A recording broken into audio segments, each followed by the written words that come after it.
All right, so I have Mike Milner, and I have Christy Campbell, and they're fantastic. And I'm gonna ask y'all some questions, and I don't have anything prepared.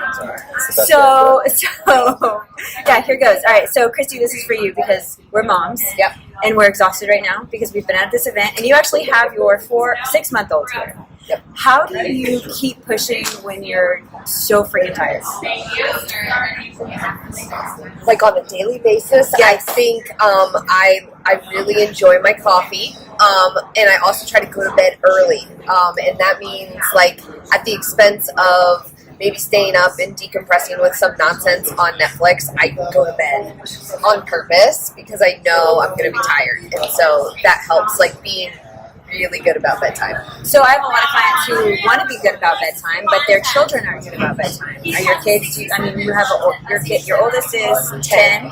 So he goes to bed at a normal time. Yeah. But when they go down, I go to my room and I at least start winding down and don't start like some kind of show on Netflix that I'm going to get stuck watching more of. Yeah, no binge watching. No binge watching, and it's deliberate. Like part of me is stressed out and tired and would love to just have that like nonsense TV time, but I know then that would equal like 11:30, 11:45, and then I'll have to wake up to feed the baby a couple times, and it really adds up and takes a toll. Yeah. And since I'm trying to lose weight after having the baby, like that's also like shooting myself in the foot, right? So I just at least start the wind down process. As soon as my last child is in bed, then I start winding down. That's super smart. Okay, Mike, you don't have kids, you got dogs, but everybody needs to create energy. How do you, because you're everywhere. I feel like you're into so many things and you're able to produce so many wonderful things. How do you create energy?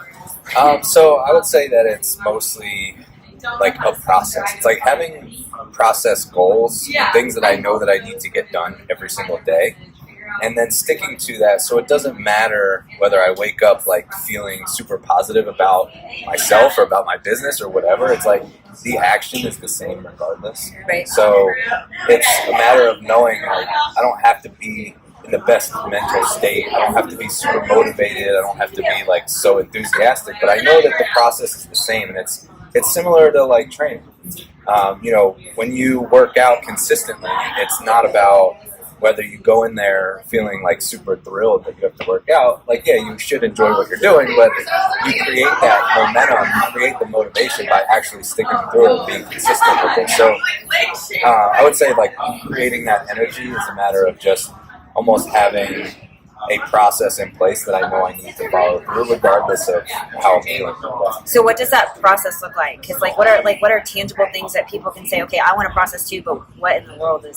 Yeah, so everybody's different. So for me, if I could talk about it from two perspectives, I could talk about it from business, which is like I know that I need to write for an hour a day. I know that I need to create one podcast a week. I know that I want to do one masterclass every other week for my group.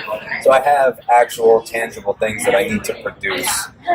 Some are daily tasks, some are weekly, some are monthly. And it's the same thing with fitness. It's like, every single day, when I have a training day, that for me is 5 days a week. That needs to get done. I have, a certain amount of water I like to drink every day. That needs to get done.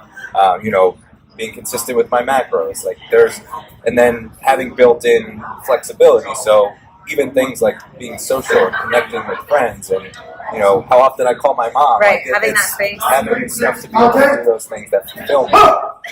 So it's all the same process. It's all the same way of creating energy. I like that. Staying consistent. Have you ever heard of that like metaphor with the big glass jar, and that like if you have all these rocks, you have like a bunch of big rocks, and then the sand, like you have to put like the important ones in first. So like training has to go in first, eating food, grocery shopping, like time to chill out, and then pour in all the nonsense. Because if you pour in nonsense first, then the rocks won't fit. Yeah, I love that.